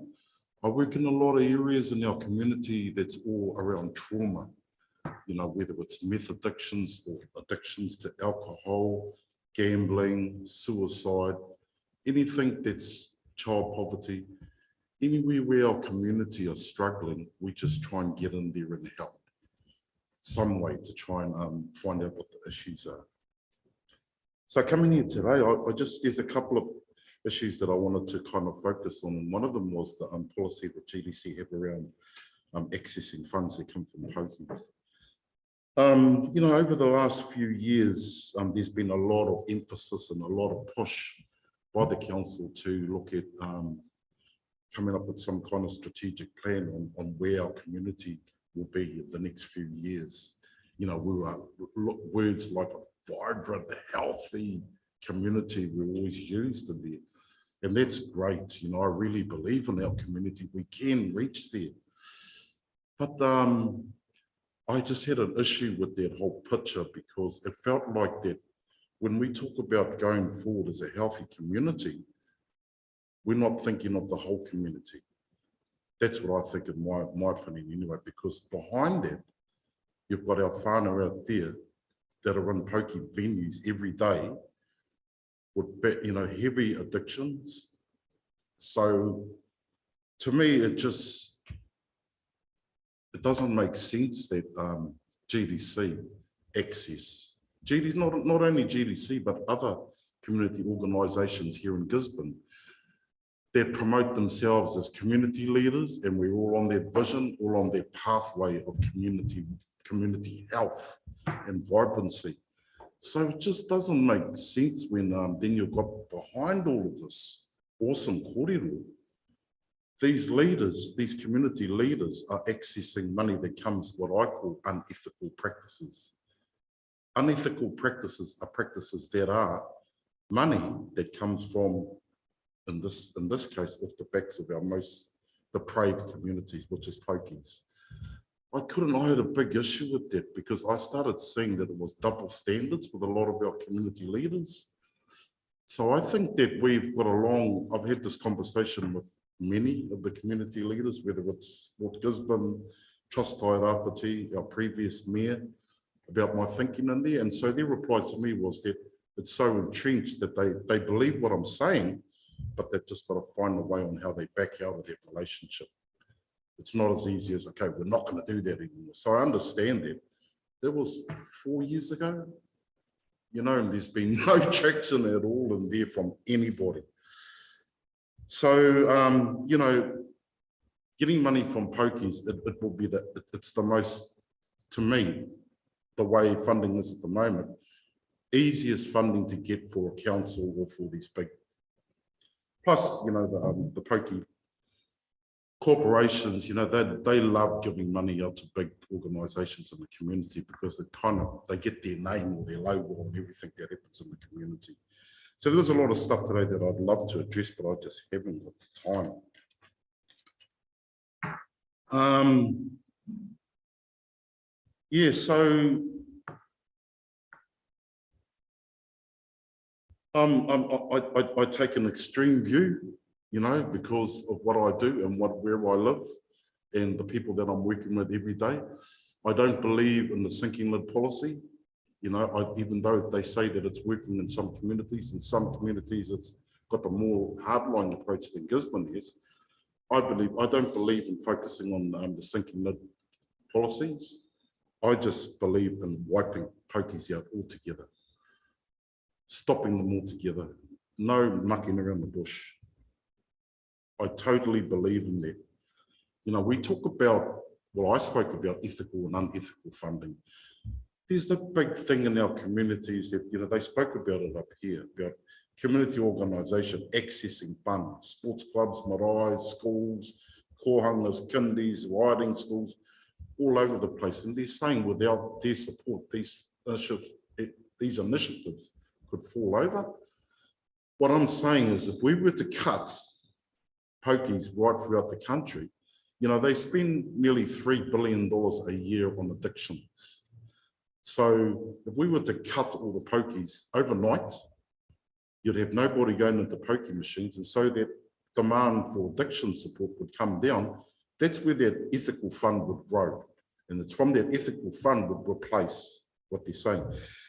You know, they, over the last financial year, I saw their statistics they put up there. They said there was $11.3 million went out of our community in the last financial year.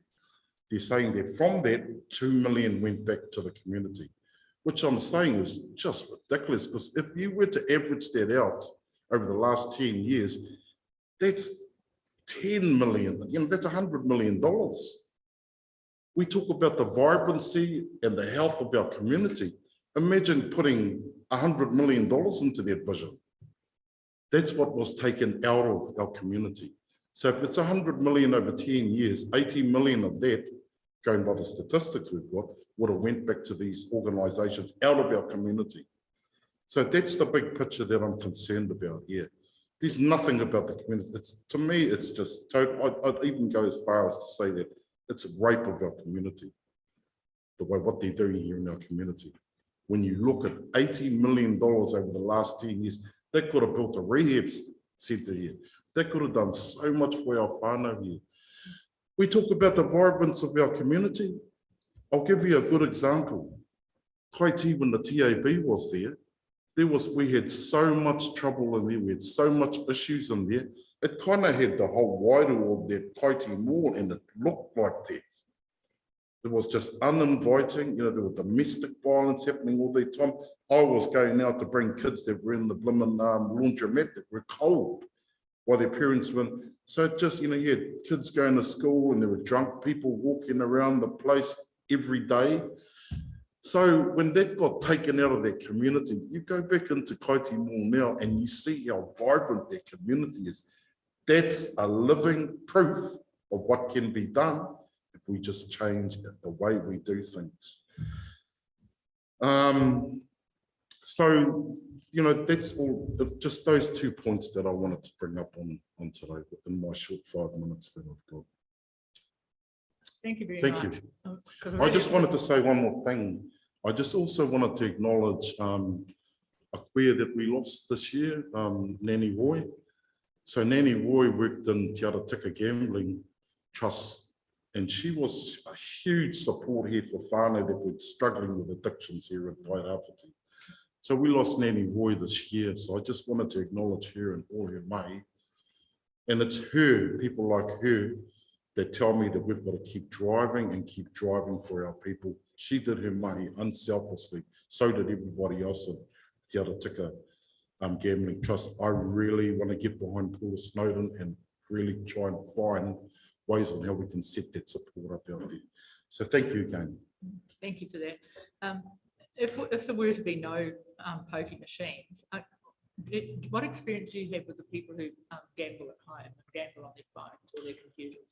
When we went through that Kaiti, closing the Kaiti Mall down, when that all happened, I got so much heat from whānau that were going in there. I had my car vandalised and all that kind of thing, but I understood all that, because people, they're in their addiction, and I expected all that kind of thing.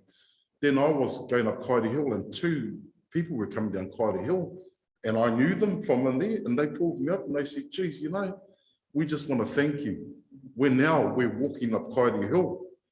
It did make, and when we talk about change, we talk about change in the house, at home.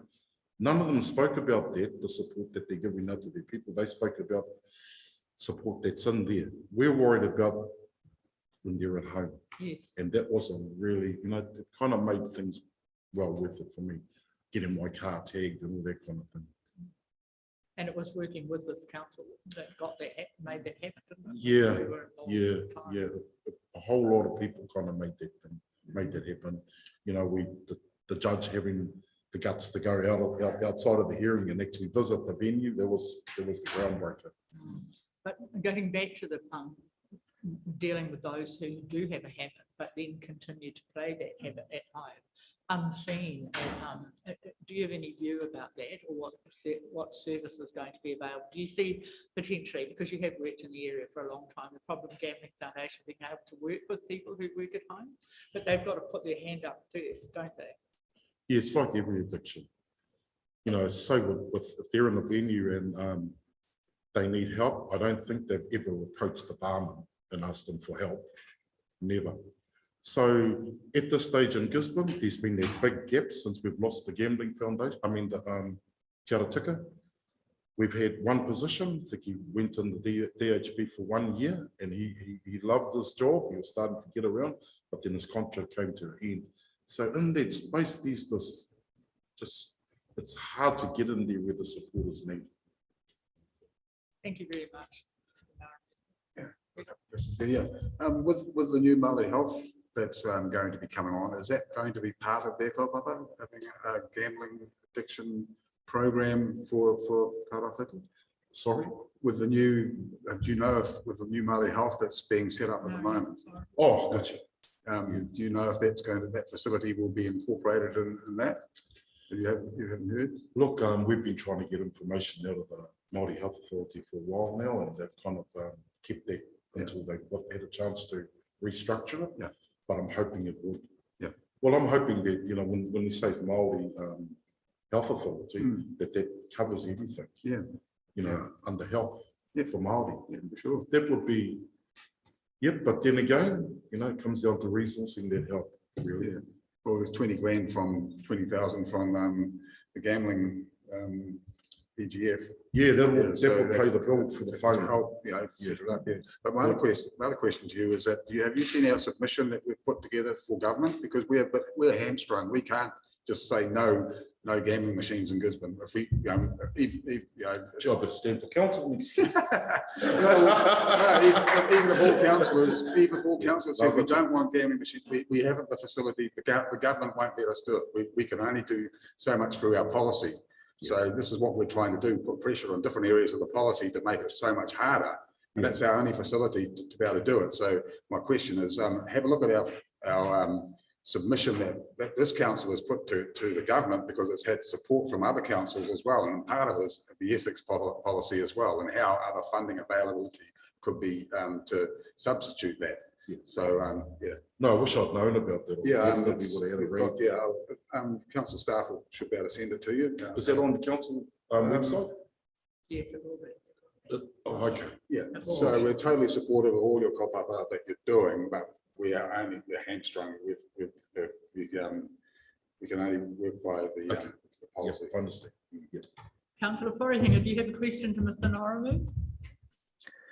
Yes, I do. I te tuatai nera te mihi nui kia koe te tuakana I te rangatire e tuta mō tō mahi I roto I tēnā hapuri. So yeah, big mihi to Brother Tuta in regards to your mahi that you've been doing for our communities. Also tukuna atu te mihi mai oha aroha ki te whānau waihi. You know, and then another big mihi to the waihi whānau in the recent passing of Auntie Roy, an absolutely apt mihi from you to her I te tuakana. My question actually was in line with what Larry had intimated, and it actually it does kind of connect to part of your submission, but I just wanted to ask you specifically around the proposal 4 about the non-policy initiatives, where our council expresses interest in lobbying central government.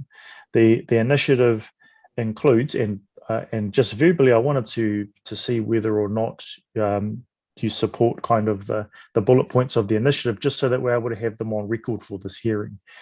So the initiative includes A, lobbying the government to regulate online gambling, B, engaging with all central government ministries, departments and agencies concerning the long-term lack of dedicated in-region gambling support services in Tairawhiti, and C, preparing a remit for local government New Zealand concerning the expansion of powers for territorial authorities have over gambling venues in their regions. Just based on those bullet points, just for the record for our hearing, would those be things that you would be in support of? Or do you have comment to make in regards to those? Yeah, definitely with the last one, definitely. The other two, what was the first one, sorry? Lobby the government to regulate online gambling. So, and that also kind of connects into what Councillor, our Madam Chair, was saying in regards to if we close down pokies, would whānau go somewhere else?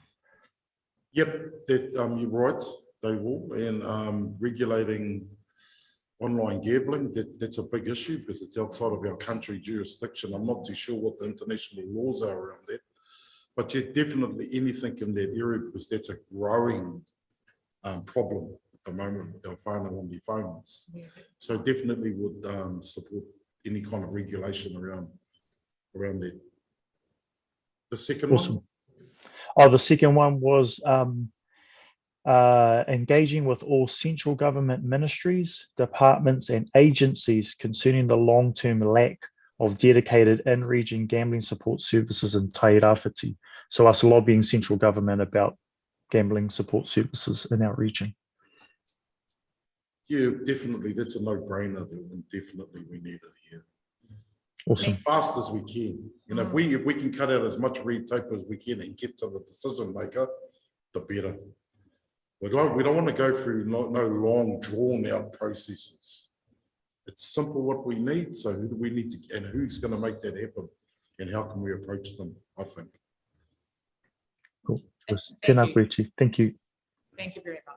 That's Thank you. excellent. Thank you very much. Kia ora. Sure. Thank you, Councillor Forrihinger. I'd like to pass over now to the reporting officers and invite them to make any observation that they wish. I apologise for not allowing you to introduce your team. No, not at all, not at all. Before we go down that road there, we have discovered a mistake on my part. There was a submission from Manaaki Tairawhiti that did not make it into the report. Emailed submission early in consultation. Yvette Kinsella has got in touch with us. We are printing the report right now. And Yvette's just emailed that she would like to Zoom in as well. I forwarded you the email. Is that possible to send her a Zoom link now? Would need a minute or two, obviously, to set that up. Is that doable? Should we take let me adjourn the meeting for 5 minutes and then people can organise themselves. Sure. All right. Thank you very much.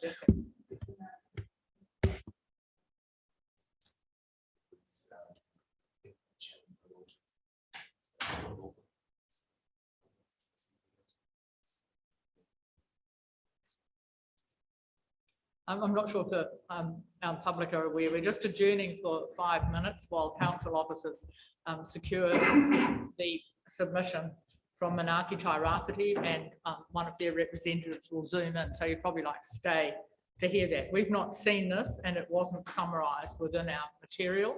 So we're going to take this 5 minutes to quickly have a quick read. And I presume you've emailed it to Councillor Forrihinger. Thank you very much, Ms. Kong. We're adjourned at the moment.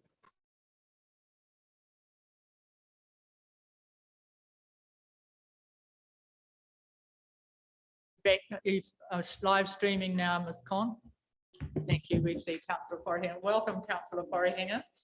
Ms. Kinsella has taken the opportunity to come in because it was difficult to connect up a Zoom link. So she's just taking 3 seconds to come together. We've all got the paper and I think it's been sent to you. Yes, it's nodding. Thank you very much for your submission. We apologise a little bit publicly that it failed to appear on the agenda schedule, but it was sent in on time. And so we have given our submitters that are still with us the opportunity to read your submission while we were waiting for you to join us. So we're happy to listen to your submission now. Thanks, Ms. Oh, and I really appreciate you waiting for me, and I apologise. I think it was our fault. So no, it's all good. We're here now. Let's do it. Because Manaaki Tairawhiti does take seriously this issue of gambling. There's a. Can you speak up, because others like to hear as well? It's less about the machine and more about. Yes, just if you could just speak a little louder. So we have had an ongoing interest in this area. So many of the whānau that we deal with through our respective agencies, and especially those on the ground, represent with issues with gambling, but they're intertwined with other issues as well, other social issues. And the impacts of gambling, if you look at page 5 of the submission, there's a diagram that we created, which is just trying to show how the impacts touch on all aspects of well-being. It's not just about your financial well-being, although that's significant. There are a whole bunch of other impacts that happen, demonizing people, a loss of self-esteem, you know, and really poor mental health, particularly. And oftentimes where that's linked to material hardship, you know, that can manifest also as reduction in physical health as well. So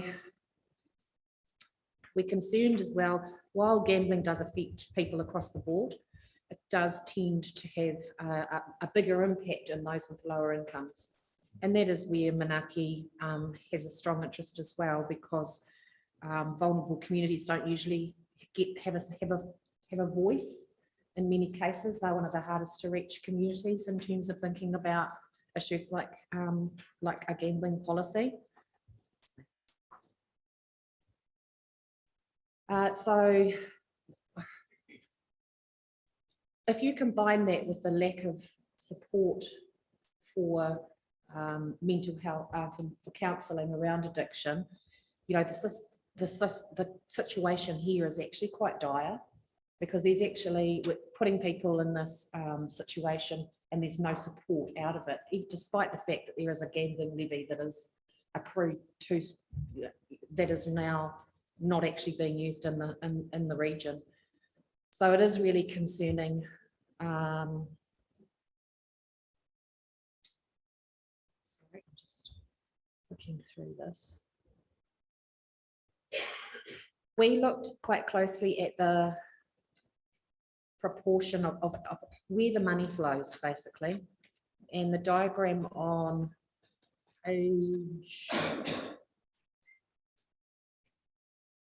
under ethical considerations on page 12 is our calculation of the fund money that's coming into and how it's getting back into the community. We understand that, sorry, I've got all these emails. This money coming in, 8.47 million coming into the region from gamblers. 70% is from a large proportion of recreational gamblers, but 30% is just from 600 people, which is huge. 100% of this comes into the region.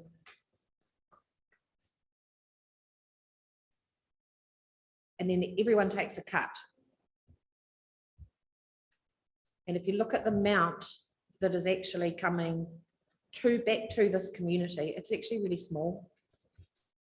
It's sitting at, by the time you take out government levies, 38% of that funding goes to government, 20% to poker trusts, up to, and that doesn't mean we always hit it, 40% comes into the region, and 1.9 million of 40. So if you take 1.89 million out of 8 million, it's not a huge return to the region. So what we haven't done in the submission is to calculate the cost to the community of gambling. We haven't been able to do that, but we would say it's significantly higher than this. So the economics don't stack up if you're looking across all of the range, you know, if you're looking across the whole community. We are, there's a growing number of people at a community level. Obviously, you're going to get submissions. We've seen the submissions from all the trusts who have invested, you know, an interest in this. But there's a growing number of people from research nationally that are just saying, look, we just don't want gambling. You know, we just don't want it in our communities. There's a strong link that's been shown in recent research about how availability is a really important factor in terms of the length of time that people spend in front of a poker machine, as well as the amount of times that they access these machines.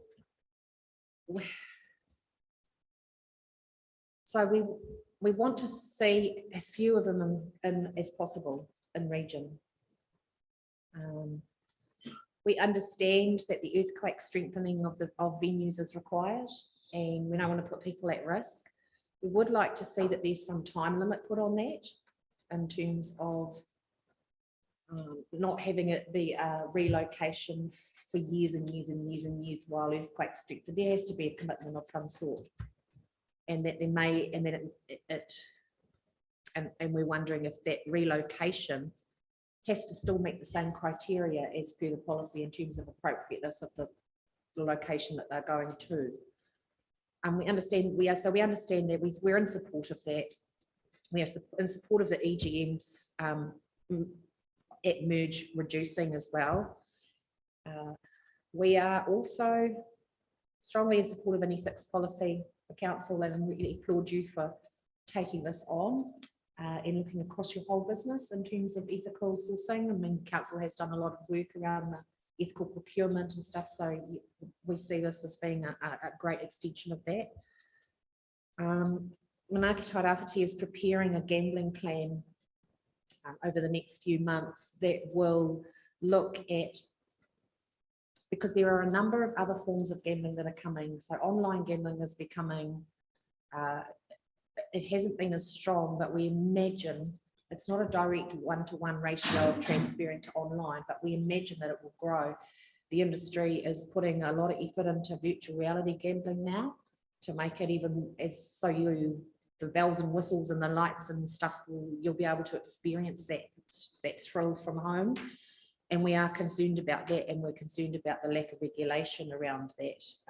And so we think that there are some things that we can do collectively together in our gambling plan that we'll work with you, with council and staff on, and bring back to you at another time. We'll look at how we can tackle the bigger picture, as well as not just the location of venues.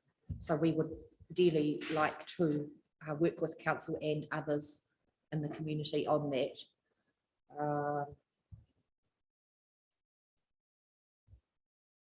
Yeah. So in summary, we're in support.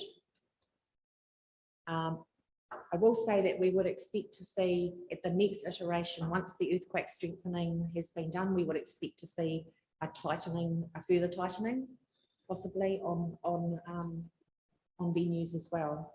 Yeah. Thanks very much. That's great. Can I just ask, were you able to watch the live stream this morning? So no. No. Okay, fine. So I do have a couple of questions. Thank you. What are Manaaki Tairawhiti saying to the health sector? Because you made really good observation about the need for care and gambling services. So is Manaaki Tairawhiti challenging our DHB to provide those services? I wouldn't say challenging. We are partners with them. They have some challenges of their own. It's best probably that it comes from the DHB in terms of why there is a lack of support. I think the bottom line is that any gambling support that comes through from them is an ambulance at the bottom of the cliff. And what we would really like to be focusing is in the prevention space anyway, because the impacts are already manifesting by the time you get to the point of needing gambling support. Well, it's just that we've heard from a number of other agencies and speakers this morning that they would like to see that, and you referred to it in your paper. So There I'm are just wondering issues. if you were doing There are issues with recruitment. Advocacy around that. Thank you.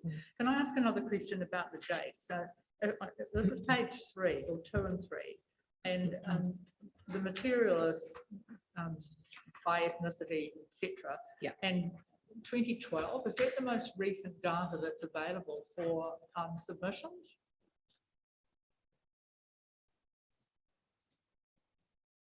So there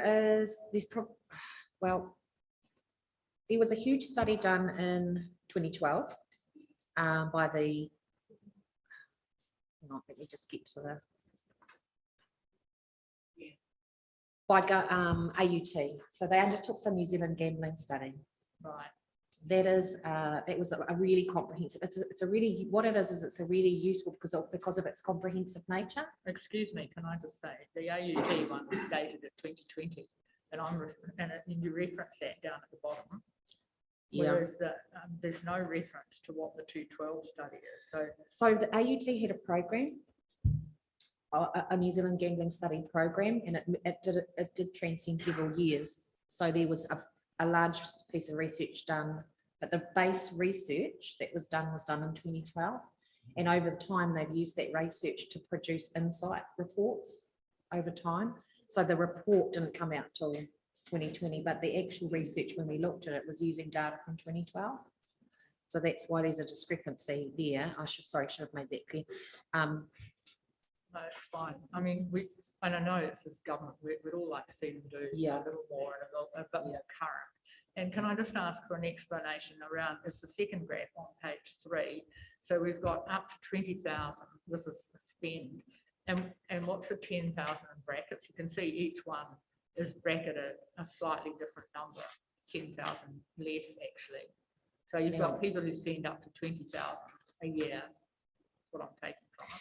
So what I've said there is the mean between 0 and so people that spend between 20 to 40, we've said it. Okay, we'll take the midline of that of 30,000, 40 to 60, the midline of 50. Yes, Thanks very much. Yes, that makes it clear. Even if it was, we took the 20,000, it would still be much higher. Yeah. Thank you. Councillor Forrihinger, do you have any questions to Ms. Kinsella? No, thank you very much. Councillor Foster? Yeah, I've got a couple. Have you read our submission, the council submission that's going to government? I saw it because I flipped through the hearings report this morning when I found it, and I saw there was a letter, but I'm sorry I haven't had a chance to actually read it yet, but I will. Yeah. Because obviously you know that we're kind of restricted to what we can do. It's only by policy that we can make any change. But yeah, that'd be good if Manaaki's Tairawhiti was supportive of that, and the more backing it had, the better, really, to go to government. And the other question I've got is that, at the moment we've identified there's $220,000 available each year for these services via the 20,000 from Problem Gambling Foundation and 199 from some other organisation. It seems ridiculous that can't be put into a program of some sort to prioritise the gambling problem. So, for me, I didn't know that was available, and I don't know if many other organisations do, but it would be good if someone got hold of it and put it to some good use because it's available to this region to help this problem. And maybe Manaaki Tairawhiti is the place that it could be.